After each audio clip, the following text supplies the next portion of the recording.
Why is the modern world so relentlessly loud?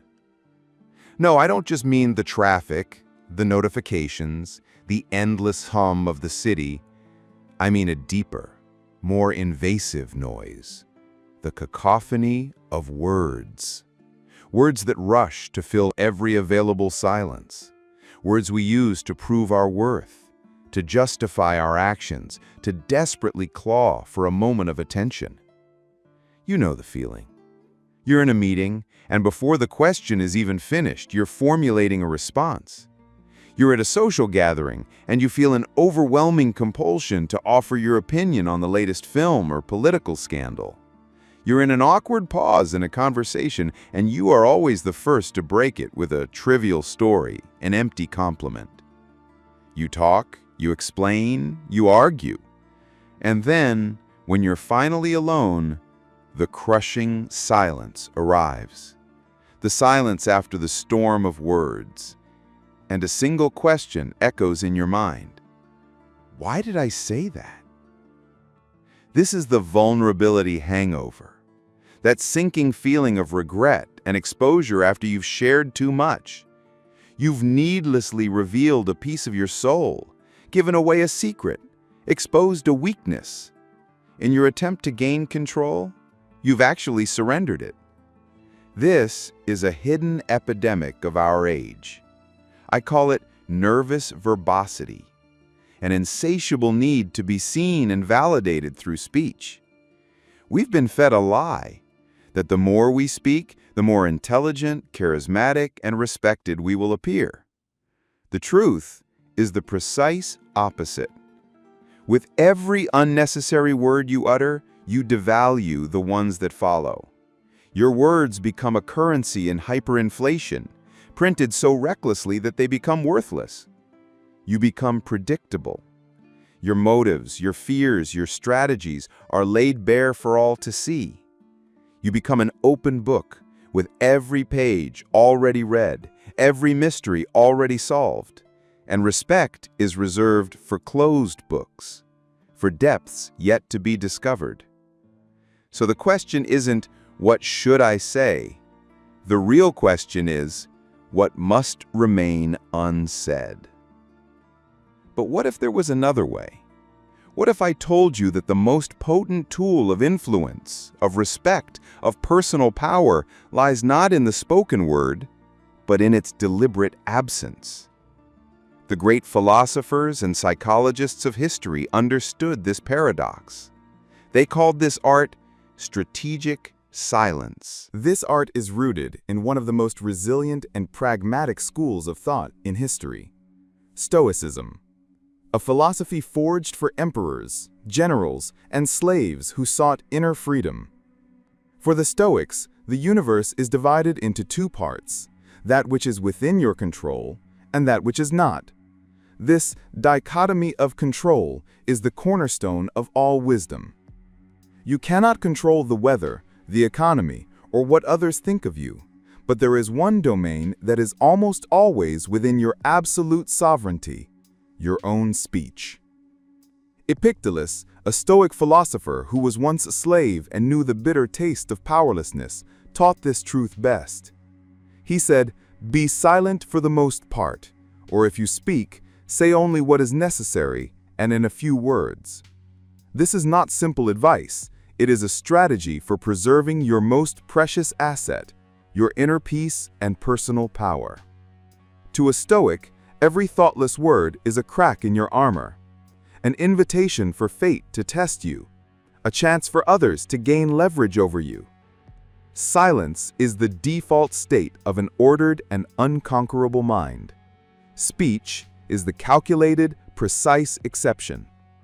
It is the constant training for focusing only on what truly matters, mastery over the self. But the Stoics were not alone. Centuries later, a more radical, more dangerous philosopher saw silence not just as a defense, but as a weapon, a declaration of power. Friedrich Nietzsche spoke of something called the pathos of distance.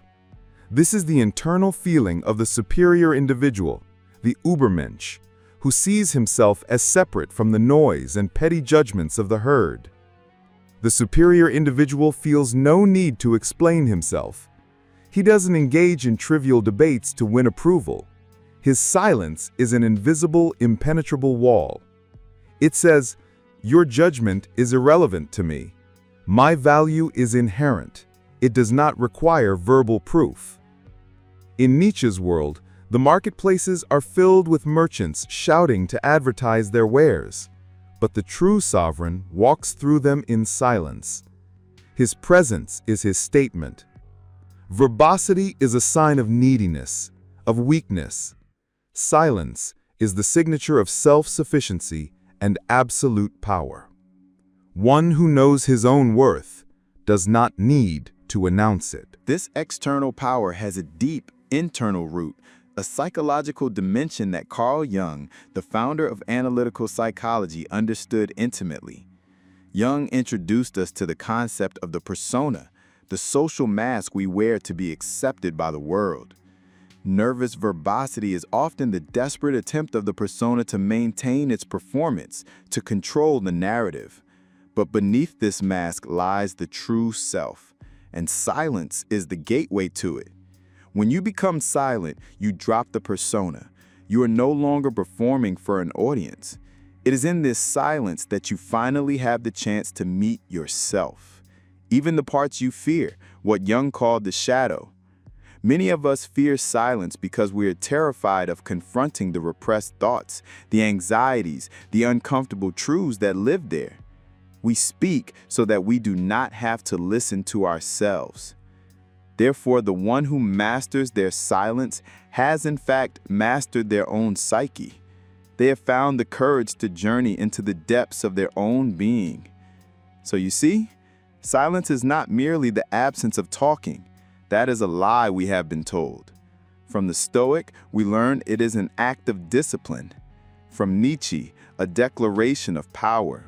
And from Jung, a journey into the self. Silence is not an empty space. It is a space filled with power, wisdom, and mystery. But how do we wield this power? How do we forge this ancient wisdom into a weapon for the modern world? The answer lies in mastering a set of principles. Think of them not as mere rules, but as the unwritten laws of power and respect. Here are the 7 laws of strategic silence. Law 1, the 80-20 protocol. Become an information gatherer. In any interaction, you are either transmitting information or receiving it. The verbose person is a constant transmitter. They broadcast their cards, their opinions, their weaknesses for all to see. The silent person, however, is a receiver. They become an information gatherer. Practice the 80-20 protocol. 80% of the time you listen, you observe, you learn. Only 20% of the time do you speak, and you do so with surgical precision.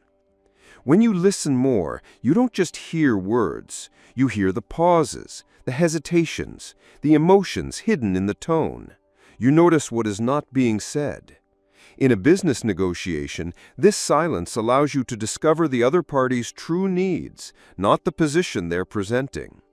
In a relationship, this silence helps you understand the pain behind your partner's anger. People love to talk about themselves. It is their greatest vulnerability and your greatest strength. With silence and well-placed questions, you disarm them. They feel understood, and in the process, they hand you all the intelligence you need to prevail. Remember, knowledge is power, and silence is the ultimate tool for acquiring it. Law 2. Master the powerful pause. Our modern society has trained us for instant reaction. We get a message, we reply instantly. A question is asked, we answer without a moment's thought. This reactivity is the mark of a mind controlled by external triggers. The powerful pause shatters this pattern. When you're asked a question, especially a significant or challenging one, do not answer immediately. Look the person in the eye, take a calm breath, and remain silent for 3 to 5 seconds. In these few seconds, several magical things happen. First, you shift from an emotional, reactive state to a thoughtful, strategic one. It gives you time to formulate the best answer, not the first answer.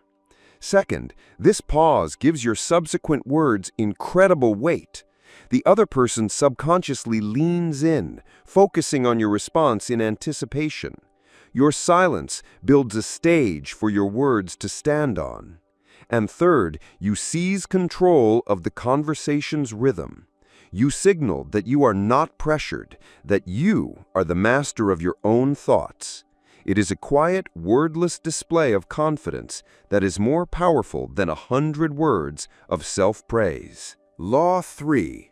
Never speak from raw emotion. This is an iron law. Words spoken at the peak of anger, jealousy, or fear are almost always words you will later wish you could take back. Intense emotions are like a dirty filter, clouding your judgment. They compel you to speak from a position of weakness, not strength. When you feel the blood boiling in your veins or your heart pounding with anxiety, that is an alarm bell. It is an alarm that says, now is the time for silence. This is the highest form of Stoic discipline. Instead of reacting to the storm inside you, you choose to become its observer. Tell yourself, I will address this later when my mind is calm and clear. This is not emotional suppression. It is emotional regulation.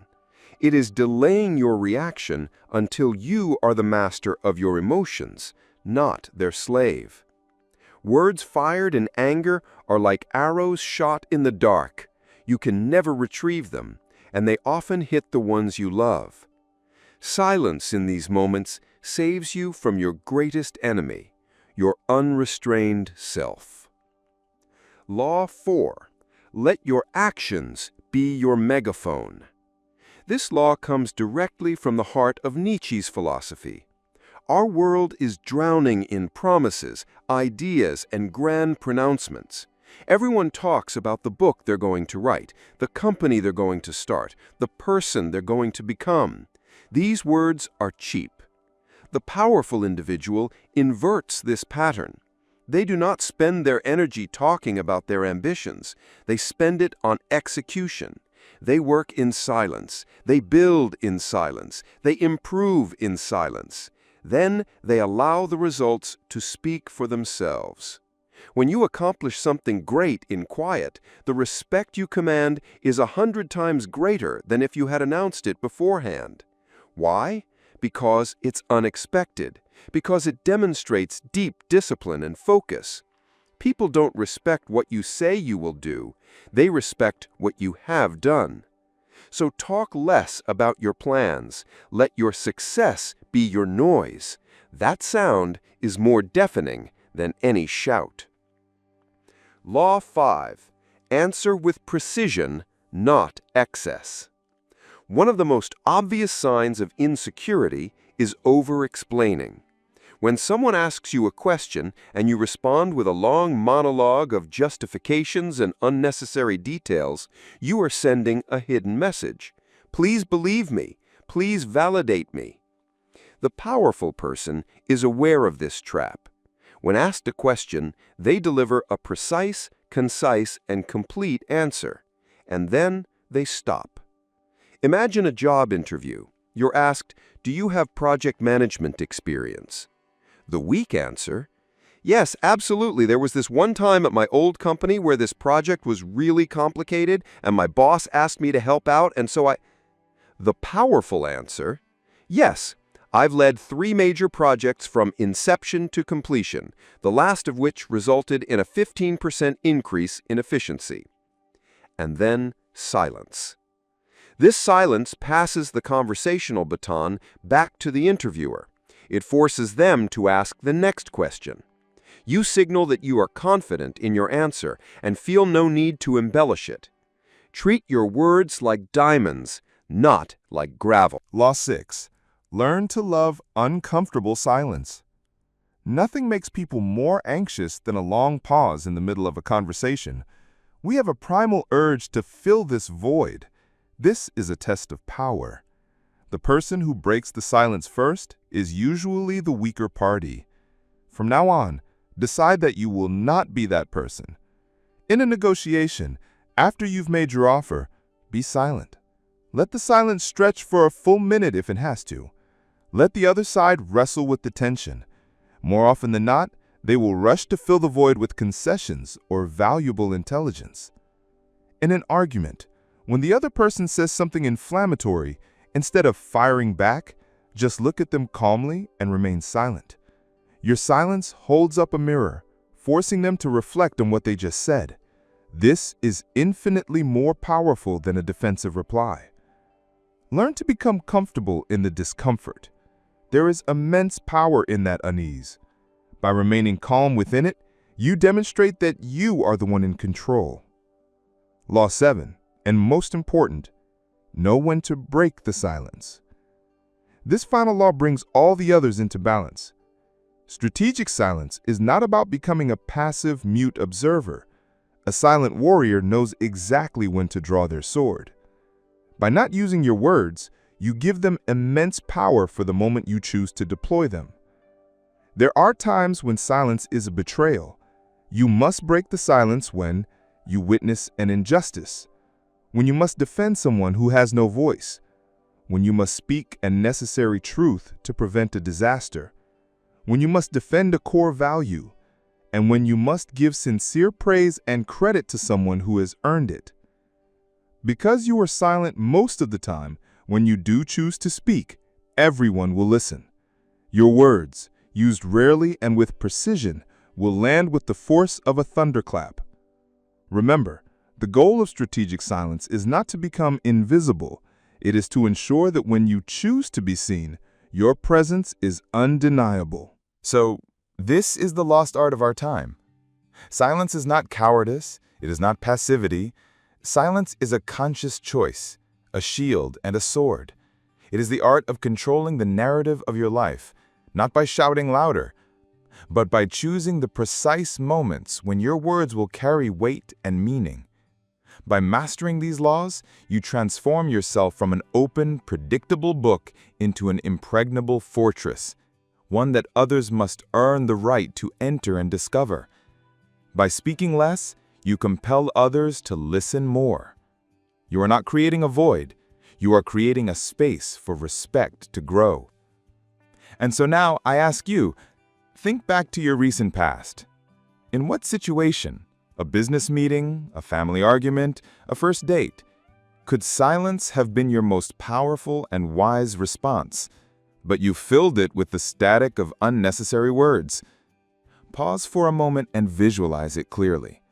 Remember that feeling of regret. What is the wisest silence you have ever kept or ever witnessed? That moment when the absence of words was more powerful than 1,000 could ever be. Share your story in the comments below. Let us learn from our collective wisdom and practice this ritual of silence together. But your journey does not end here. This is only the first step. Now that you understand the art of silence, the next step is to master the art of observation. Silence gives you the opportunity to see, but you must know what to look for. That is why in our next videos, we will show you how to read people like a psychologist, decoding body language and hidden intentions. If you want to make the most of the advantage your silence gives you, that video is essential viewing. If this message resonated with your spirit, like this video so the algorithm may carry this knowledge to others who seek it.